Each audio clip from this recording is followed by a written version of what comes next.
수원에 있는 한 주택 단지 상당히 좁은 골목길 안으로 엄청난 크기의 대형 버스가 들어오더니 수십 명의 외국인 여성들이 줄지어 내리기 시작합니다.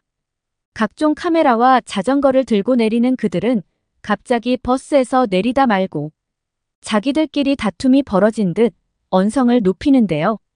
그런데 바로 그 순간 버스 맞은편 주택에서 한 한국인 학생이 나오더니 이들에게 어짜는 목소리로 한마디를 건넵니다. 과연 외국인 방송국 직원들과 한국인 학생에게는 무슨 일이 있었던 것일까요? 안녕하세요. 저는 콜롬비아의 스포츠 방송사 직원으로 근무하고 있는 뿌띠라고 합니다.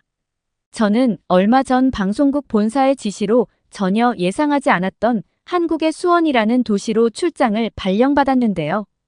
최근 콜롬비아에서는 신기하게도 한국에서 만들어지는 콘텐츠들이 인기가 많아지게 되었고, 그래서 그런지 저희 방송국에서도 한국과 관련된 스포츠 편성 프로그램을 늘리라는 본사의 지침이 있었습니다. 그런데 어느 날 본사 기획팀장님께서는 저희 촬영팀 전원이 방송국 최초로 한국 촬영을 담당하게 되었다는 청천벽력과도 같은 회의 내용을 전달하셨는데요. 아무런 촬영 주제도 정해지지 않았지만 방송국 내부에서는 이슈몰이에 급급했던 것인지 일단은 현장 촬영팀만이라도 한국으로 하루빨리 떠나기를 바라셨고, 저와 감독님을 포함한 총 20명의 인원은 강제로 한국으로 가게 되었죠. 한국에 대해 전혀 모르던 저는 어쩔 수 없는 팀장님의 지시로 한국에서 머무를 호텔 시설을 찾아보기 시작했고, 그 중에서도 매우 어렵게 조건에 맞는 곳을 찾아 약 2주 뒤 곧바로 한국으로 떠나게 되었습니다.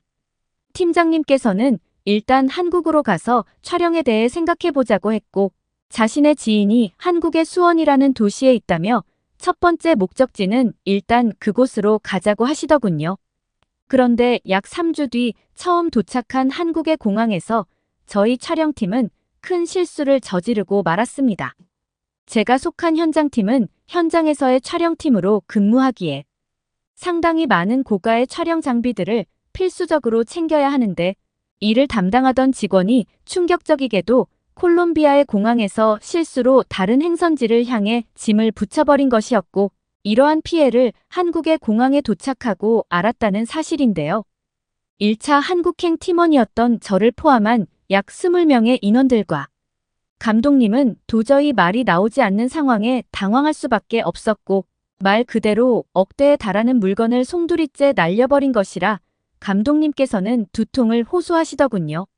한국에서의 모든 입국 심사마저 빠르게 마친 상황이었기에 콜롬비아로 돌아갈 수도 없는 노릇이었고, 그렇게 저와 감독님, 그리고 약 20명의 인원들은 허무한 표정만을 지은 채 인천공항 입구에서 넋을 놓고 말았습니다. 그런데 바로 그때 한 한국인 직원분이 다가오시더니 저희에게 도움이 필요하냐며 뜻밖의 말을 거셨는데요. 평소 한국 콘텐츠의 그래픽 작업을 담당했던 팀원은 망연자실한 표정으로 저희의 장비를 분실해버린 사건을 한국인 승무원분에게 설명했지만 그 누구도 큰 기대는 하지 않았고, 오히려 한국인 직원분의 그런 오지랖이 피곤했습니다. 그런데 놀랍게도 한국인 직원분은 저희의 출발지였던 콜롬비아 공항의 위치와 출발 날짜를 물어보시더니 약 3분 정도만 기다리면 짐의 행방을 알 수 있을 것 같다는 충격적인 말을 하셨는데요. 처음에는 지금 바쁜 사람을 불러놓고 장난을 치자는 건가라고 생각했지만 한국인 직원분의 표정을 보니 전혀 장난 같지는 않아 보였습니다. 하지만 한국도 아닌 콜롬비아에서 이미 고가의 장비 대부분을 다른 비행기로 보내버린 상태였기에 저와 감독님은 도대체 뭘 어떻게 하겠다는 건지 직원분의 말이 이해가 되지 않았죠. 그런데 인천공항 직원분께서는 콜롬비아의 공항에 마침 현장 근무를 하고 있는 한국항공사의 직원이 있다면서 현재 저희의 짐이 어디에 있는지 알아냈고, 다행스럽게도 다른 비행기로는 옮겨지지 않아 곧바로 한국으로 향하는 비행기로 짐을 옮기겠다는 충격적인 말을 하시더군요. 충격적이게도 한국의 공항은 대부분의 나라들의 모든 연락망 시스템이 구성되어 있었고, 더욱 충격적인 것은 오히려 콜롬비아의 공항이 저희의 촬영 장비가 어디로 가야 되는지 몰라 우물쭈물거리고 있었다는 사실입니다. 신기하게도 콜롬비아에 있던 한국인 항공사 직원분께서는 저희의 촬영 장비들을 휴대폰, 영상통화로 전부 확인해 주셨고, 저희 현장 촬영팀 전원은 인천공항의 말도 안 되는 디지털 시스템에 기가 막힐 노릇이었죠. 특히나 더욱 놀라웠던 사실은 인천공항에서의 매우 빠른 일처리 속도였습니다. 기본적으로 콜롬비아에서는 단순한 행정처리 절차를 진행하더라도 무려 일주일 이상의 시간이 필요한데, 이곳 한국의 공항에서는 저희의 어려움을 확인하시자마자 단 1분도 되지 않는 시간 만에 저희 촬영팀의 장비를 찾아주셨던 것이죠. 한국인 승무원분께서는 현재 대부분의 해외 공항들의 한국인 직원들이 로테이션 근무를 하고 있는 상태라며, 이러한 돌발 상황에 대처하기 위한 매뉴얼이 마련되어 있어 다른 나라보다는 신속히 대처할 수 있다고 하셨습니다. 감독님께서는 정말 이런 선진국의 나라는 처음 본다면서 지금의 믿기 어려운 상황을 핸드폰으로 녹화하기 시작, 이에 더해 한국인 승무원분의 인터뷰까지 딸 수 있게 되면서 한국의 말도 안 되는 이러한 쾌적하고도 대단한 공항 인프라 시스템을 전 세계에 알려야겠다며 감동을 받으신 듯 했습니다. 그런데 더욱 놀라운 사실은 콜롬비아에서 한국으로 오는 바로 다음 비행기로 저희의 짐이 도착하기로 했다는 사실이며, 심지어 한국인 승무원분께서는 저희의 후발 대원들이 온다는 것을 알자 그때까지 안전하게 인천공항에 보관하고 있겠다며 생전 처음 보는 디지털 라커룸까지 사용할 수 있게 해주셨어요. 실제로 영국에서의 해외 촬영에서 이와 비슷한 사건이 있었는데, 그때는 영국의 공항 직원이 짐을 찾을 수 있는 인프라 시스템은 없다며 막무가내식으로 처리하라는 무책임한 대승 태도를 보였는데, 그것과는 완전히 상반되는 한국 인천공항의 말도 안 되는 인프라 시스템이었죠. 감독님께서는 인천공항 인프라 덕분에 수억 원에 달하는 촬영 장비를 지킬 수 있었다면서 한국이 이런 선진국인 줄 몰랐다고 하셨고, 이제부터는 한국에서 보이는 모든 것을 휴대폰 카메라로 녹화하겠다면서 한국이라는 나라 자체가 왜 인기가 많은지 알겠다고 하시더군요. 그렇게 한국인 승무원분에게 저희 후발대원의 전화번호를 전달해 드린 뒤 저희 팀원 전체는 곧바로 감독님의 지인이 있는 수원이라는 도시로 출발했는데요. 그런데 매우 놀라운 사실은 공항에서 도시로 이동하는데 고작 버스만 타면 된다는 사실이었습니다. 한국의 지인분과 전화통화를 마친 감독님께서는 한국은 공항과 고속버스 터미널이 연결되어 있다면서 충격적인 말을 이어나가셨고, 저와 팀원들은 그 말을 믿을 수가 없었는데요.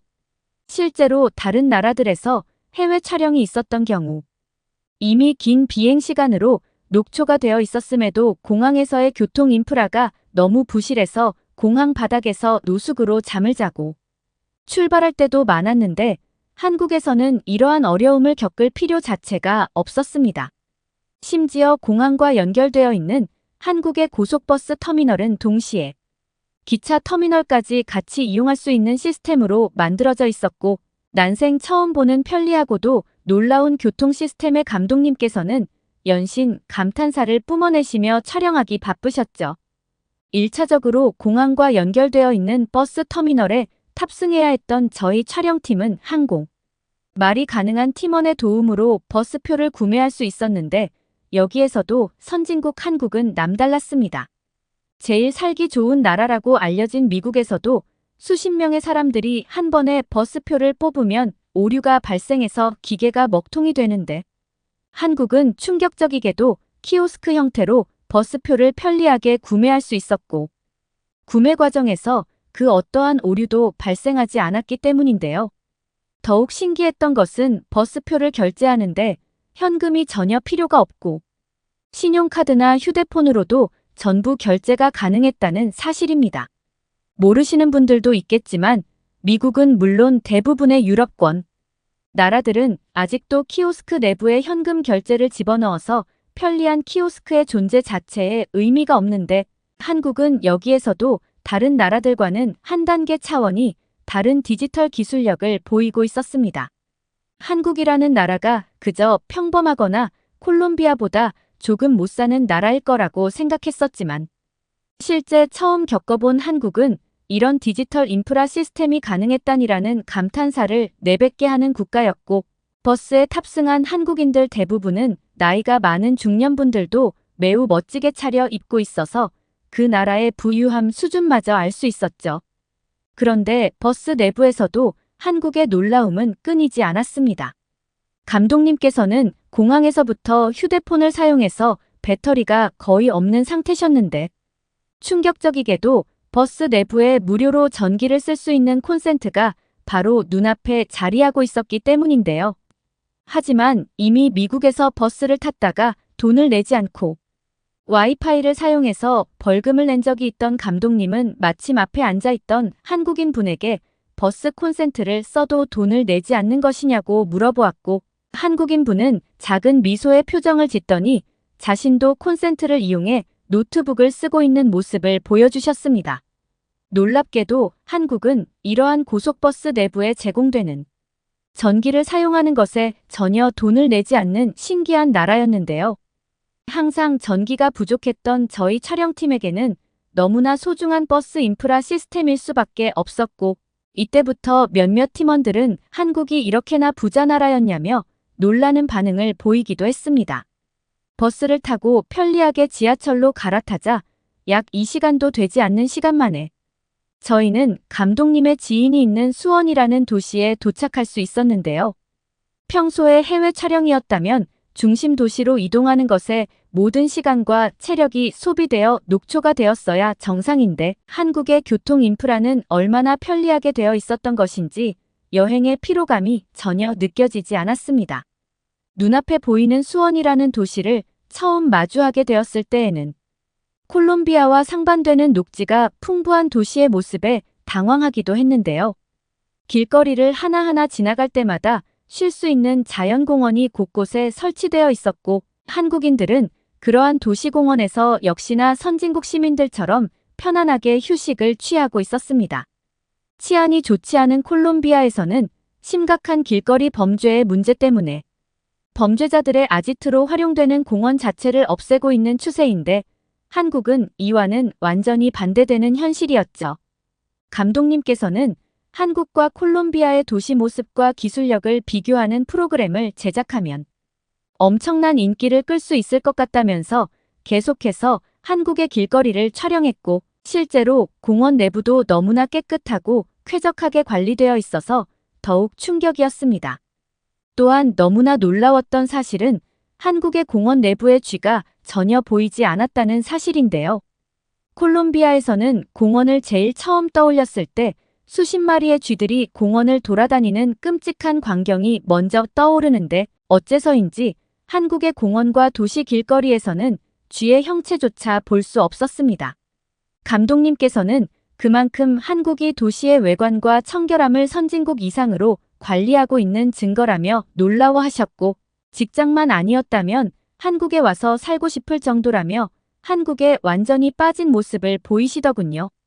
일단은 3개월 동안 머무를 호텔로 향하는 것이 급선무였기에 호텔 예약 담당이었던 저는 곧바로 휴대폰을 켜고 예약했던 숙소의 지도를 살펴보았고 약 20분 뒤 저희 촬영팀 전원은 숙소 앞에 도착할 수 있었습니다. 그런데 숙소 앞에 도착한 순간 저뿐만 아니라 팀원들 전체는 서로의 얼굴을 마주보며 당황할 수밖에 없었는데요.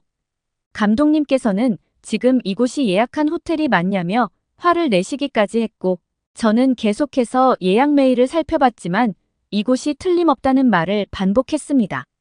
당황스럽게도 그곳에는 호텔이 아닌 나무로 지어진 호텔이 자리 잡고 있을 뿐이었고 그것은 외관이 전혀 호텔처럼 느껴지지 않았는데요. 그런데 그 순간 나무 호텔 내부에서 한 젊은 한국인 여성분이 나오시더니 저의 이름을 부르시고는 이곳으로 예약한 성함이 맞다면서 뜬금없이 안으로 들어오라는 말씀을 하셨습니다. 그런데 나무 호텔의 내부로 들어간 순간 감독님은 헉하는 소리와 함께 또다시 휴대폰 카메라를 꺼내 드셨고 저와 팀원들도 굉장히 당황할 수밖에 없었는데요. 그곳에는 볼품 없어 보이던 외관과 달리 대리석으로 만들어진 실내 수영장은 물론 돌을 깎아 만든 공원까지 있었고 이러한 나무와 돌의 자재들에서 고급스러움이 느껴졌기 때문입니다. 당황한 저희의 모습을 보신 나무 호텔 주인 여성분은 이곳은 한국에서 한옥으로 불리는 전통 한옥 호텔이라며 일반적인 호텔과는 전혀 다르지만 이곳이 장기간 머물기에는 더 좋을 것이라며 한옥 호텔 내부를 안내해 주셨는데요. 그런데 바로 그때 한국말을 할 줄 알던 팀원은 이게 그 유명한 한옥이냐?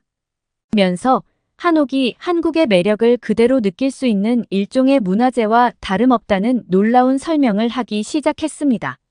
실제로 한옥 호텔 내부는 저희 촬영팀이 미국에서 머물렀던 5성급 비즈니스 호텔보다 더욱 좋은 시설과 쾌적함을 가지고 있었는데요. 나무와 대리석으로 만들어진 루비에는 나무 기둥과 목재, 한국의 전통 종이인 한지를 이용한 품격 있는 모습이 보였고 은은하게 오는 한옥의 향기는 그야말로 마음이 편안해지기까지 했습니다. 그런데 한옥 호텔의 내부는 더욱더 충격적이었는데요. 침대가 있는 내부로 들어가는 순간 따뜻한 온기가 발을 타고 올라왔고 눈앞에는 은은한 햇살이 쏟아지는 한국의 전통적인 멋이 어우러진 침실이 있었습니다.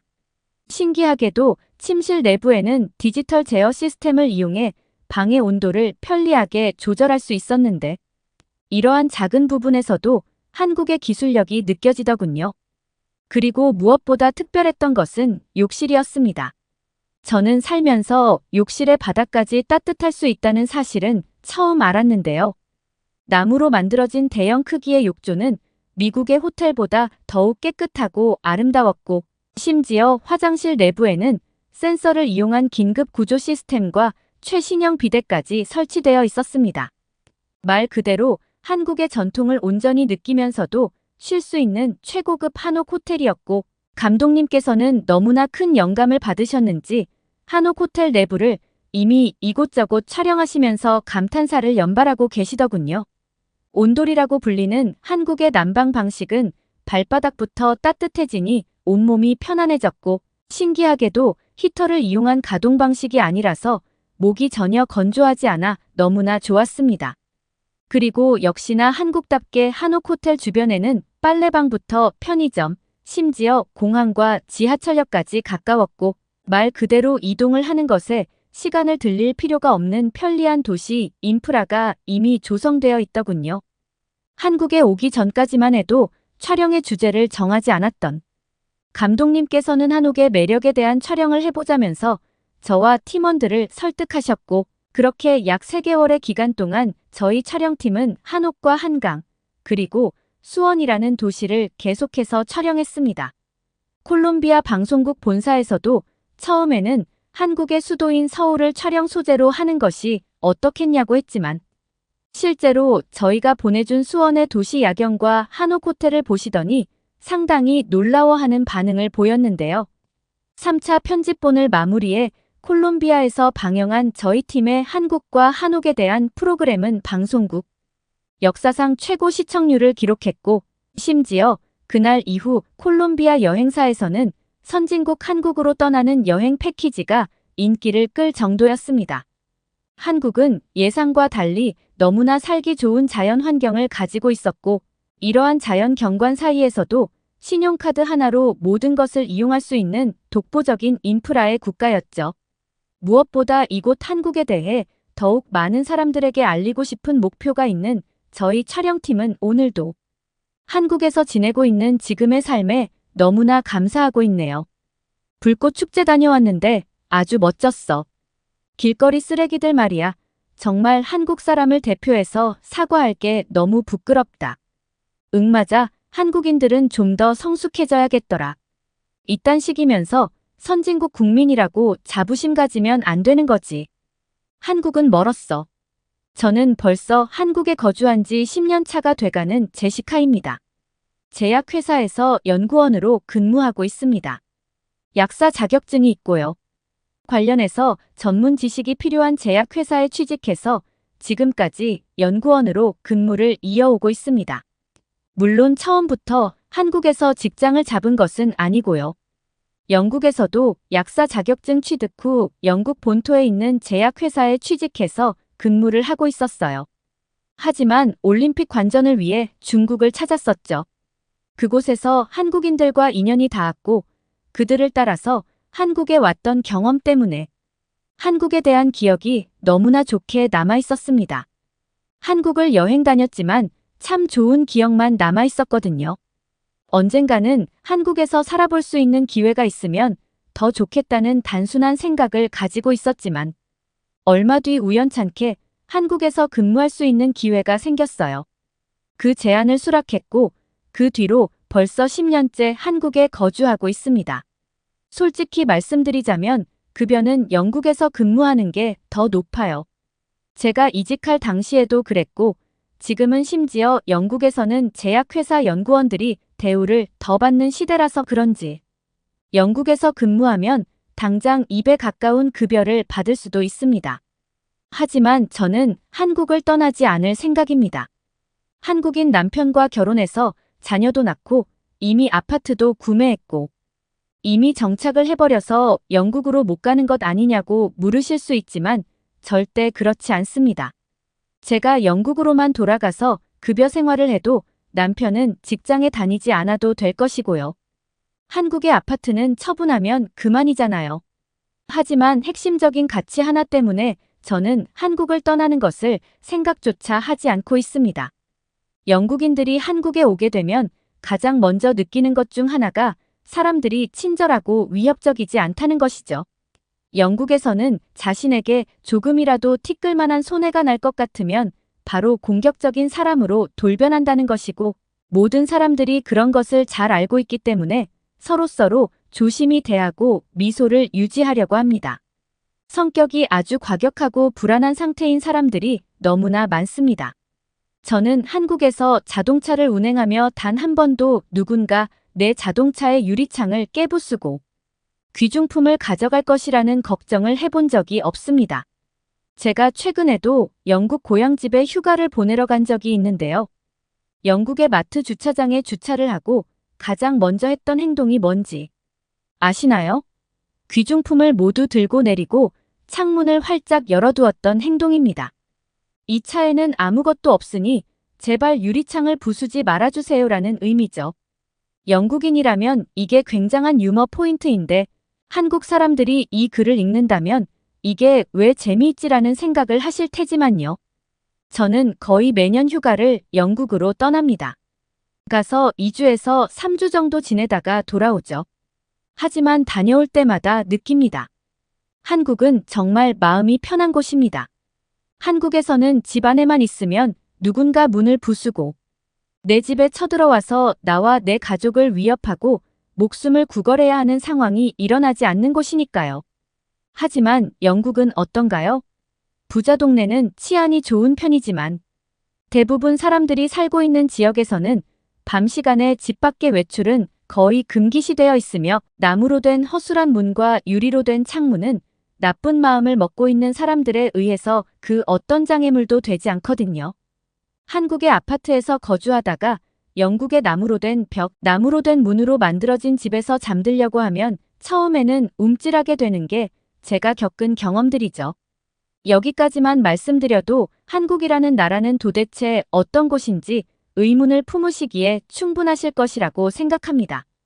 하지만 의심하지 마세요. 한국은 정말 저런 곳이에요. 그리고 저런 한국에서 살고 한국의 문화를 만들고 한국의 치안을 만드는 사람들은 모두 한국 사람입니다. 제가 알고 있는 한국 사람들은 그만큼 예외 있고 공공질서를 잘 지키는 사람들이에요. 상식이 충분한 사람들이고요. 하지만 한국 사람들은 자신들이 굉장히 거칠고 공중도덕 없는 사람들이라고 생각하는 경향이 아주 많아요. 하지만 저는 알 수 있습니다. 한국 사람들은 그런 상식 밖의 사람들이 아니라는 것을요. 한국 사람들이 영국에 가서 식사를 하는데 창문 너머로 이유 없이 위협적인 눈빛을 보내는 사람들과 눈을 마주쳐보고 길을 걷다가 노숙자가 다가와서 음식을 달라고 요청하고 응하지 않으면 거칠게 나오는 사람을 만나보고 길거리에서 다가오는 친절한 사람이 알고 보니 나에게 물건을 강제로 팔기 위해 다가왔던 비열한 행위였다는 것을 알게 되는 일. 주차해 놓은 내 자동차의 유리가 깨져 있지를 않기 기도하는 마음으로 일주일만 살아본다면 한국은 너무나 좋은 곳이라는 것을 느낄 수 있습니다. 한국에서는 이런 일들이 일어나지 않는 일들이기 때문에 길에 쓰레기를 버리고 가는 사람만 있어도 역시 한국인들은 스스로 자신들이 생각 없고 공공질서 개념도 없는 사람이라는 마음을 가지고 있습니다. 저는 최근에 한강에서 열리는 세계 불꽃 축제에 다녀왔어요. 매년 어부는 불꽃 축제지만 역시나 늘 멋지고 늘 화려해요. 서울과 같은 초대형 도시에서 이런 화려한 불꽃 축제를 열어준다니 그저 감상할 수 있는 환경에서 살고 있다는 것에 감사함을 느끼고 옵니다. 이번에도 역시나 그랬고요. 이런 감정은 한국인들도 느끼고 있겠죠. 그래서 역시나 굉장히 많은 사람들이 몰렸고 뉴스에서는 100만 명이 모였다는 이야기를 하기도 했습니다. 정확한 숫자는 모르겠지만 그 숫자가 맞을 거라고 생각합니다. 제가 봐도 사람이 어마어마하게 많았어요. 그리고 한강의 공원은 100만 명을 수용하기에 정말 좁은 땅입니다. 영국에서 열리는 불꽃 축제처럼 내 주변 10엠 안에 아무도 없는 그런 상황이 아닙니다. 내 주변으로 10엠 반경 안에는 100명 넘는 사람이 있을 수도 있어요. 그게 한국이죠. 그리고 역시나 모두가 즐겁고 재미나게 보고 왔던 불꽃 축제가 마무리되고 저는 다음날 뉴스를 보면서 너무나 웃겨 죽는 줄 알았습니다.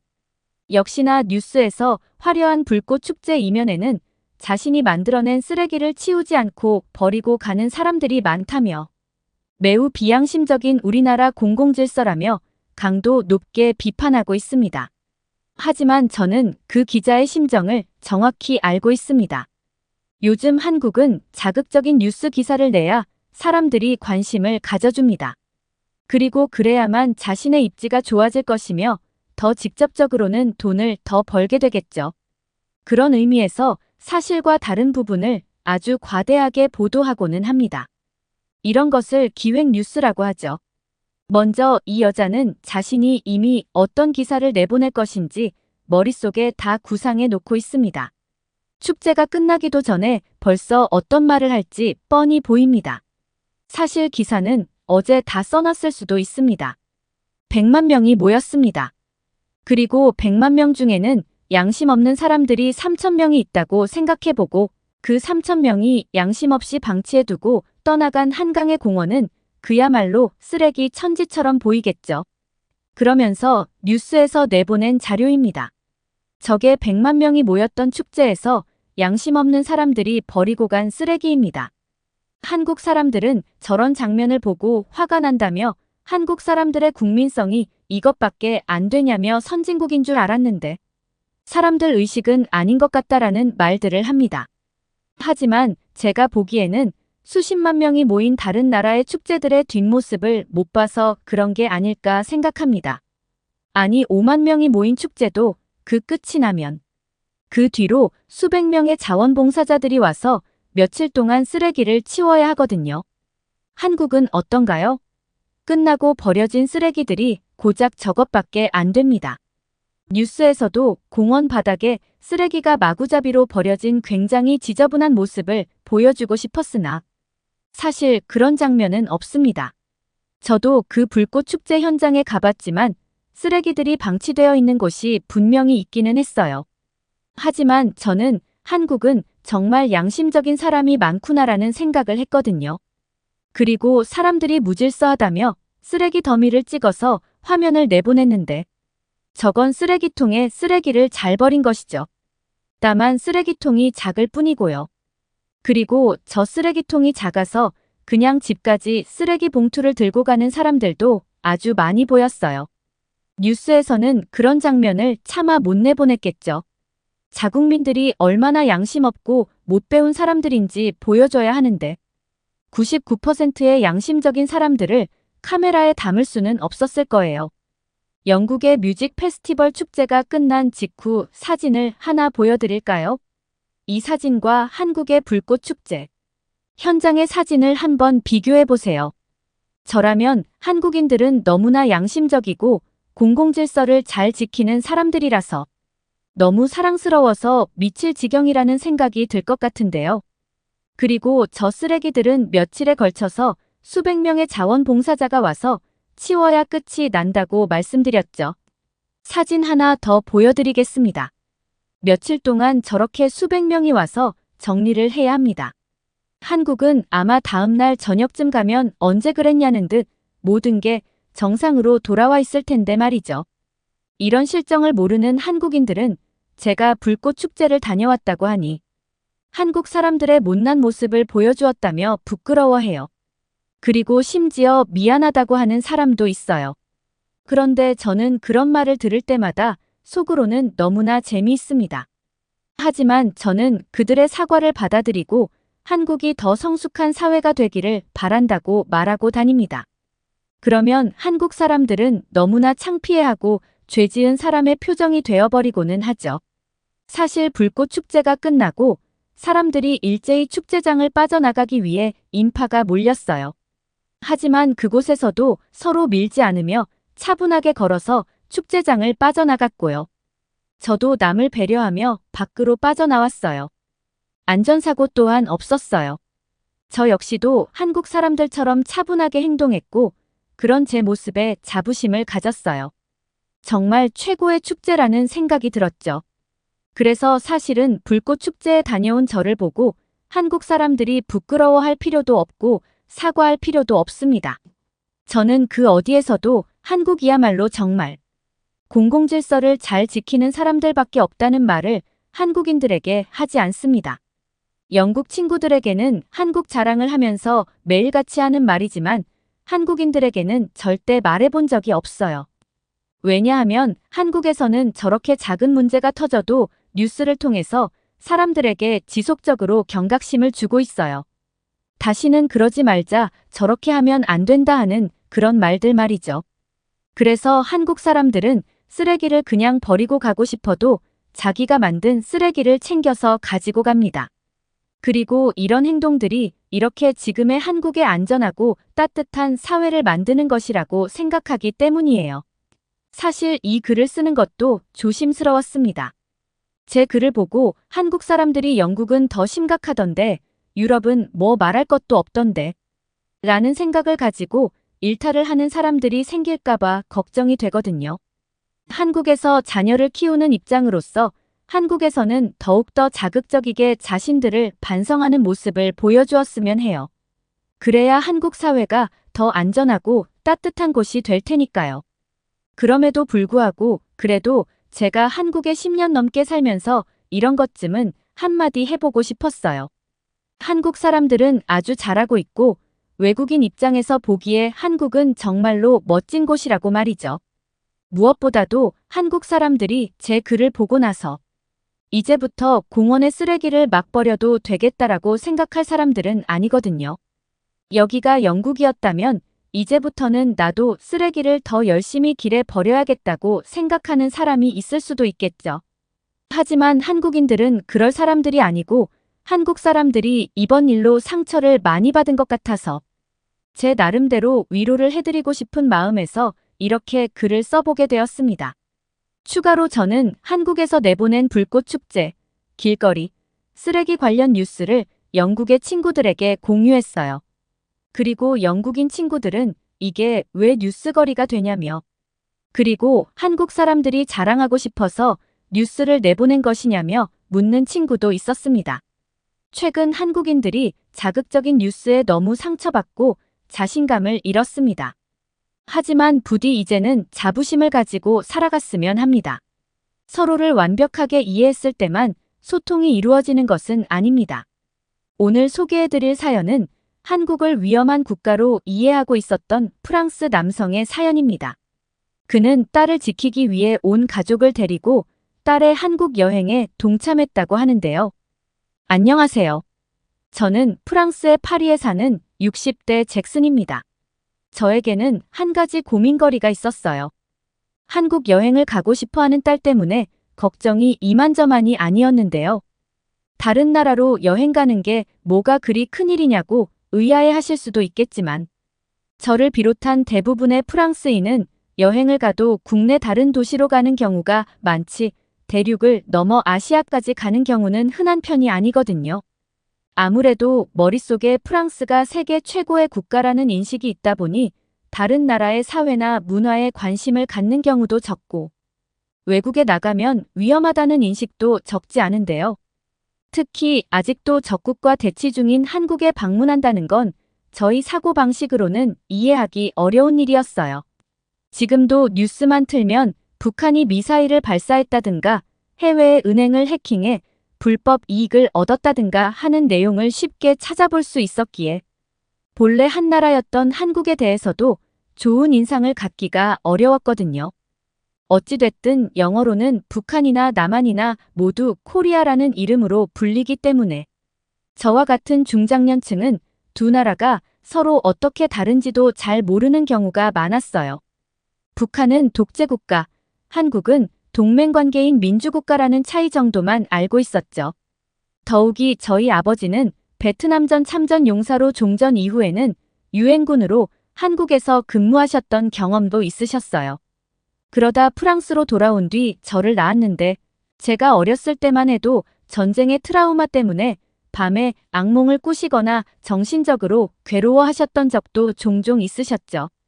이후 심리치료를 받으며 많이 나아지시기는 했지만 한국에 대한 얘기를 해주실 때면 항상 낯빛이 어두워지곤 하셨어요.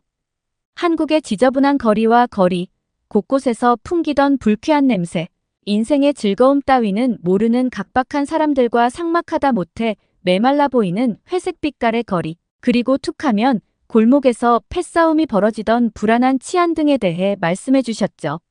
간혹 전우들과 산이나 바다로 여행을 가거나 나이트클럽에 놀러 갔던 얘기도 해주시긴 했지만 아무래도 아직 어렸던 저에겐 한국이라는 나라가 아직 개발이 덜 된 어딘가 미개한 나라라는 편견이 더 크게 자리 잡았어요.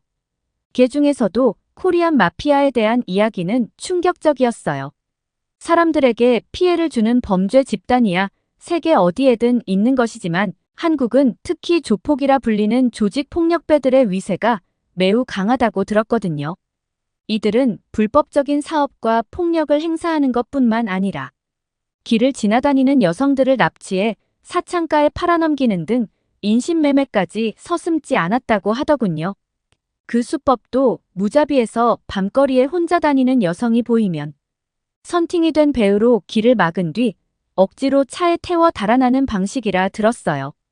인적 없는 시골 동네라면 몰라도 서울과 같은 대도시 한복판에서 강력 범죄가 벌어진다니 공권력은 손 놓고 구경만 하는 게 아닌지 의심이 들더라고요. 물론 아버지의 말씀이 70년대나 80년대가 배경이다 보니 지금의 한국과는 완전히 똑같지 않겠지만 그래봤자 고작 40년 전인데 나아졌으면 얼마나 나아졌겠냐는 생각이 들더라고요. 그래서 최근 프랑스의 젊은 청소년들이 한국 문화에 열광하는 모습을 이해하기 어려웠어요. 프랑스에도 세계 최고의 가수들이 활동하고 있는데 왜 그런 변방의 작은 국가 연예인들에게 열광하는 걸까요? 그런데 언젠가부터 딸 아이의 입에서도 한국에 대한 얘기가 자주 나오기 시작했어요.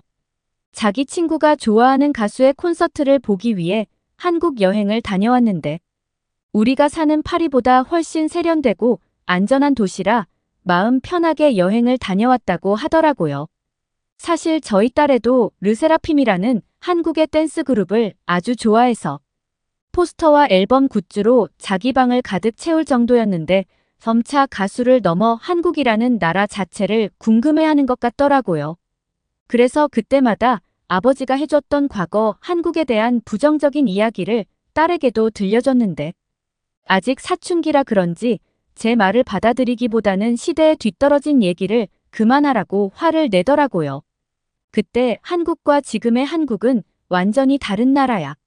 아빠는 그걸 모른다니까라면서야 그러면서 서울의 거리나 음식 같은 사진을 찾아서 보여줬는데 사실 가수나 배우들이 하는 일은 쇼비즈니스고 국가에서 자국의 이미지를 포장하려면 얼마든지 아름답게 포장할 수 있는 거잖아요. 그렇게 좋은 면만 보고 한국 같은 전혀 다른 나라에 방문하는 건 위험한 일이라고 말했지만 딸은 이미 온라인이나 한국에서 만든 콘텐츠에 푹 빠져 있어서 제가 하는 말은 거의 들으려고도 하지 않는 상태였어요. 그러면서 자신도 방학 동안 아르바이트로 돈을 모아 한국 여행을 다녀오겠다는데 저는 그 말에 가슴이 철렁해버렸죠. 혹시나 딸이 여행 중에 납치당하면 큰일이니까요. 딸은 같은 학급에 다니는 한국계 프랑스인인 친구와 함께 여행을 가서 서울에 사는 그 아이의 친척, 아주머니 댁에서 머물겠다는 일정까지 짰더라고요. 그날부터 딸과 저 사이에 전쟁이 벌어졌어요. 저는 언제 전쟁이 벌어질지 모르는 위험한 나라에는 절대 보내주지 않겠다는 입장이었고, 딸은 한국의 치안 수준은 세계 최상위권이라며 오히려 프랑스보다도 안전한 나라라고 항변하더라고요. 그러면서 무슨 국제기관에서 조사한 도표까지 인수해줬는데 조사 결과를 보니까 정말로 한국이 세계 최상위권의 치안을 기록하고 있더군요. 그런 조사 결과를 보니까 약간 혹하기는 했지만 그래도 아직 성인도 안 된 딸에 혼자 그 먼 나라에 방문하는 건 쉽게 허락할 수 없는 일이었어요. 이대로 딸의 결심을 반대할 수만도 없었기에 여행을 보내는 대신 한 가지 조건을 붙였어요. 혼자가 아니라 온 가족이 함께 여행을 가자고요. 친구와 단둘이 가고 싶었던 딸에는 다소 실망한 기색이었지만 조건부라도 한국행을 허락받았다는 점에서는 만족한 것 같았어요. 아내도 내심 딸애를 혼자 한국에 보내는 걸 걱정했던 터라 제 제안에 찬성해줬고 그렇게 온 가족의 2주짜리 한국 여행 계획을 세우게 되었어요. 한국이라는 나라가 지도로 보기에는 파리주보다 작아 보일 만큼 작은 사이즈였지만 그 작은 국토에 이런저런 도시화 지역이 빼곡하게 들어차 의외로 방문할 장소가 많더라고요. 처음 몇 번은 인터넷 검색을 해보다가 이왕 2주와 여행하는 거 제대로 계획을 짜보자 싶어 서점에서 가이드북을 사왔어요. 가이드북에서도 딸의 말대로 한국의 취향과 교통 서비스 그리고 시민의식 등에 대해 극찬하는 말이 적혀 있었는데 세계에서 가장 가난한 나라로 꼽히던 1960년대나 70년대와 달리 지금의 한국은 반도체 기술과 정보통신 기술을 기반으로 세계 10위의 경제력을 갖춘 선진국이 되었다고 하더라고요. 그러고 보니 삼성이나 현대 같은 빅테크 기업도 근거지가 한국이라고 하던데 가이드를 읽어볼수록 제 머릿속에 한국에 대한 이미지가 많이 변화해가는 느낌이 들었어요. 게다가 이런저런 문화 콘텐츠나 음식 같은 것도 흥미가 담기는 것들이 많더라고요. 그러면서 점차 딸 아이와 한국에 대한 대화를 나누는 시간이 늘어났어요. 사실 딸애가 사춘기를 겪은 뒤부터는 부녀간이 좋은 관계에 있다고 말하긴 힘들었는데 관심 분야에 대한 이야기를 나누다 보니 자연스럽게 대화가 늘고 딸 아이의 가치관이나 생각을 이해하는 데도 많은 도움이 되더라고요. 딸 아이는 특히 K-팝에서 다루는 긍정적인 사고방식이 좋다고 했어요. 사실 요즘 프랑스의 인기곡 차트에 오르는 곡 중에는 지나치게 선정적이거나 자극적이라 딸처럼 섬세한 감성을 가진 아이 중에는 거부감을 갖는 경우가 많은데 K-팝은 대부분의 곡이 자기 존중감이나 자신만의 가치를 찾아가는 방법, 그리고 미래에 대한 희망을 찾는 과정 등을 노래하고 있기 때문에 지금처럼 앞날에 대한 불안감을 갖기 쉬운 청소년들에게 공감을 산다고 하더라고요. 사실 조금만 노력하면 성공의 기회를 얻을 수 있었던 저희 기성세대와 달리 지금의 청년층은 자산의 보유 여부에 따라 빈부격차의 수준이 크게 갈릴 수밖에 없는 환경에 있잖아요. 그렇다 보니 이처럼 10대, 20대의 처지를 위로하는 가사가 감동을 준다고 해요. 살아왔던 시대가 다른 기성세대의 입장에서는 이러한 젊은 세대가 처한 현실이나 고민에 공감하기 힘든 면이 있는데 K-팝에 관해 관심을 갖게 되다 보니 자연스럽게 딸의 사고방식을 이해할 기회가 되더라고요. 덕분에 한국 여행을 준비하는 과정에서 딸 아이와 많은 소통을 나눌 수 있었어요. 천천히 이야기를 나누다 보니 그동안 철부지라고만 생각했던 딸아이가 자신의 미래에 대한 많은 고민을 갖고 있다는 걸 알게 되더라고요. 한국에 관심을 갖는 것도 나중에 한국어를 배우거나 아직 경제 성장이 계속되고 있는 동아시아 시장에서의 사회 진출에 대한 생각을 갖고 있기 때문이었어요. 저희 세대에서는 아시아에서 기회를 얻는다는 게 좀처럼 상상하기 어려운 일이었지만 지금의 10대나 20대들의 생각은 아주 다르고 또 그러한 선택과 결정을 하는 과정에서의 나름의 이유도 있더라고요. 딸 아이의 생각을 이해하려 하지 않고 편견에 빠져 윽박지르기만 했던 게 미안해질 정도였어요. 그렇게 준비를 마치고 마침내 한국행 비행기를 탈 때가 됐어요. 파리에서 서울까지 오랜 시간이나 비행했지만 딸 아이는 워낙 설렜는지 중간에 지치지도 않고 도착할 때까지 들뜬 모습이더라고요. 막 인천공항에 도착한 뒤에는 이곳이 정말 내가 생각하던 한국이 맞는가 싶어 깜짝 놀라고 말았어요. 파리나 프랑스의 다른 도시에서도 보지 못했던 세련된 디자인의 건물의 큰 규모에도 불구하고 쓰레기 하나 찾아볼 수 없을 만큼 깔끔한 데다 유심 카드를 사기 전까지는 무료 와이파이도 마음껏 사용할 수 있어 도중에 불안해할 일이 전혀 없더군요. 게다가 사람들도 친절하고 공항 직원들은 대부분 영어가 능통해 궁금한 점은 얼마든지 물어볼 수 있었고 공항 전용 철도가 연결돼 있어 서울 시내로 이동하는데도 순식간이었어요. 저희 아버지가 살아계셔서 서울에 방문했다면 어떤 반응을 보이셨을까 하는 생각이 들더라고요. 서울 시내로 들어온 뒤에도 저의 편견과 달리 치안 면에서는 전혀 걱정할 이유가 없어 보였어요. 깔끔한 거리 곳곳에는 밤늦게까지 유동인구가 지나다니고 으슥한 골목 없이 어딜 가나 밝은 불빛이 켜져 있어 위험하다는 생각이 전혀 들지 않더라고요. 게다가 저희가 머무는 숙소는 현관 도어락이 걸려 있어 외부 침입이 어려운 구조였고 출입문 곳곳에 CCTV가 설치돼 있어 범죄 발생을 방지해주는 시설이 충분했어요.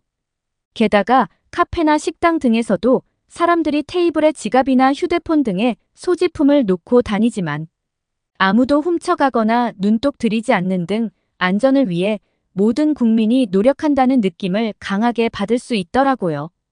결국 저의 고민이 무색하게도 우리 가족은 2주간의 한국 여행을 너무 무사히 그리고 알차게 보내고 돌아올 수 있었고 돌아올 때쯤엔 다음번 한국 여행을 생각하게 될 정도였어요. 이제는 한국에서 자신의 진로를 찾아보겠다는 딸 아이의 결심도 아무런 걱정 없이 지원할 수 있게 됐죠.